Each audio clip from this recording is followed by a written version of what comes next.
नमस्कार मंडळी, Nina's cooking connection मध्ये आपल्या सगळ्यांचं खूप खूप मनापासून स्वागत। आज मी तुमच्यासाठी घेऊन आली आहे एक चविष्ट, टेस्टी आणि तितकंच हेल्दी, कमी इन्ग्रेडियंट्स मध्ये होणारा पदार्थ अशी रेसिपी, ते म्हणजे रताळ्याचं चाट। आता रताळं आपल्याला 12 महिने उपलब्ध असतं। रताळ्यामध्ये अनेक गुणधर्म रताळ्याचे चांगले आहेत। ते खूप फायबरस आहे, त्याच्यामध्ये पोटॅशियम मिळतं, B6 मिळतं व्हिटॅमिन, आणि अनेक व्हिटॅमिन्स मिनरल्स त्याच्यामधून मिळतात। आणि तर अशा या रताळ्यापासून आपण एक चटपटीत रेसिपी बनवणार आहोत।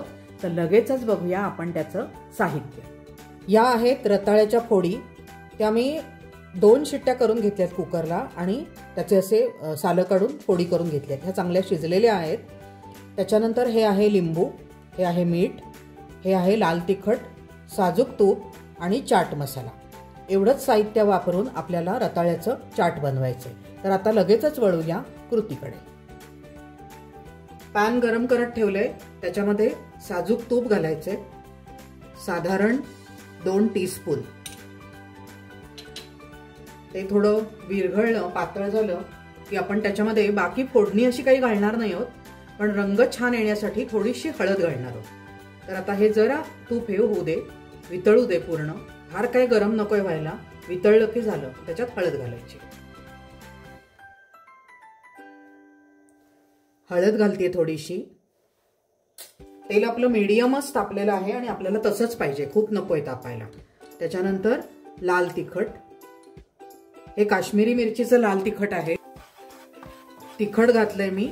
आता हे जरासं असं परतल्यासारखं करायचं त्या तुपामध्ये। नंतर चाट मसाला, तो साधारण 1 टीस्पून घालते।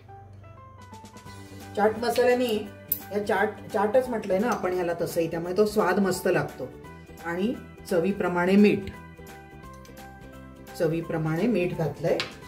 आणि आता आपण आणि एकदा परतायचंय।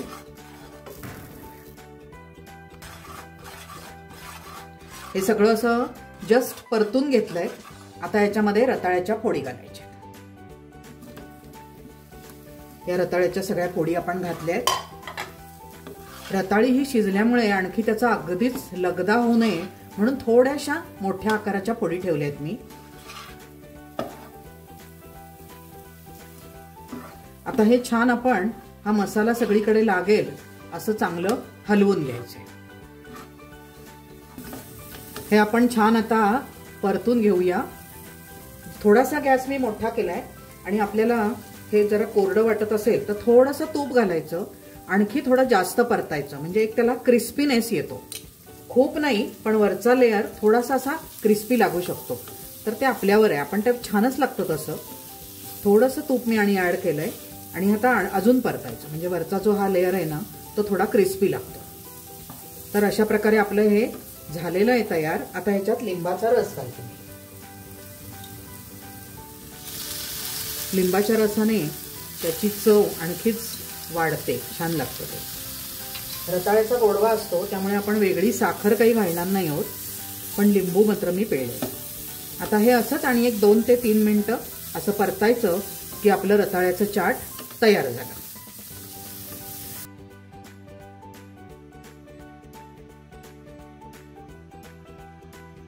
तर मंडळी, रताळ्याच्या चाटची ही चटपटीत रेसिपी तुम्हाला नक्कीच आवडली असणार, मला खात्री आहे। नक्की करून बघा। माझा व्हिडिओ आवडला असेल तर त्याला लाईक करा, तो इतरांसोबत शेअर करा, रेसिपी करून बघा, कमेंट करायला विसरू नका। आणि नीनाज कुकिंग कनेक्शन या माझ्या यूट्यूब चॅनलला जरूर सबस्क्राईब करा। आणि आपण परत अशा नवनवीन पदार्थांसह भेटत राहूया। धन्यवाद।